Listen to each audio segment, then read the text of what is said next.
صل على محمد وآل محمد اللهم صل على ಅಸ್ಸಲಾಮು ಅಲೈಕುಂ ವರಹಮತುಲ್ಲಾಹಿ ವಬರಕಾತು. ಬಿಸ್ಮಿಲ್ಲಾ ವಲ್ಹಮ್ದುಲಿಲ್ಲಾ ವಸ್ಸಲಾತು ವಸ್ಸಲಾಮು ಅಲಾ ಅಶ್ರಫಿಲ್ ಮುರ್ಸಲೀನ್ ವ ಅಲಾ ಆಲಿಹಿ ವಸ್ವಹ್ಬಿಹಿ ಅಜ್ಮഈನ್ ಅಮ್ಮಾ ಬಾದ್. ರಮದಾನ್ನಲ್ಲಿ ಸಂಪತ್ತು ವರ್ಧನೆಗೆ ಇಲ್ಲಿದೆ ಸುಲಭ ದಾರಿ.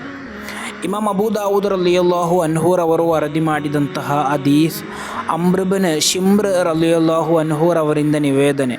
ಕಾಲ ಮಹಾನರು ಹೇಳುತ್ತಾರೆ, ಸಮಿಅತು ರಸೂಲಲ್ಲಾಹಿ ಸ್ವಲ್ಲಲ್ಲಾಹು ಅಲೈಹಿ ವಸಲ್ಲಂ, ಪ್ರವಾದಿ ಸ್ವಲ್ಲಲ್ಲಾಹು ಅಲೈಹಿ ವಸಲ್ಲಮರು ಹೇಳಿದ್ದನ್ನು ನಾನು ಕೇಳಿದ್ದೇನೆ.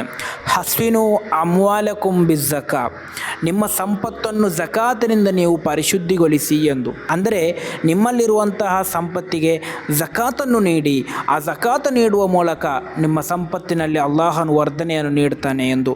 ಆದ್ದರಿಂದ ಝಕಾತ್ ನೀಡದೆ ಸಂಪತ್ತಿನ ವರ್ಧನೆಗೋಸ್ಕರ ನೀವು ಸಂಪತ್ತನ್ನು ಕೂಡಿಸಿ ಇಟ್ಟರೆ ಅದರಲ್ಲಿ ನಿಮಗೆ ಯಾವುದೇ ವರ್ಧನೆ ಉಂಟಾಗುವುದಿಲ್ಲ.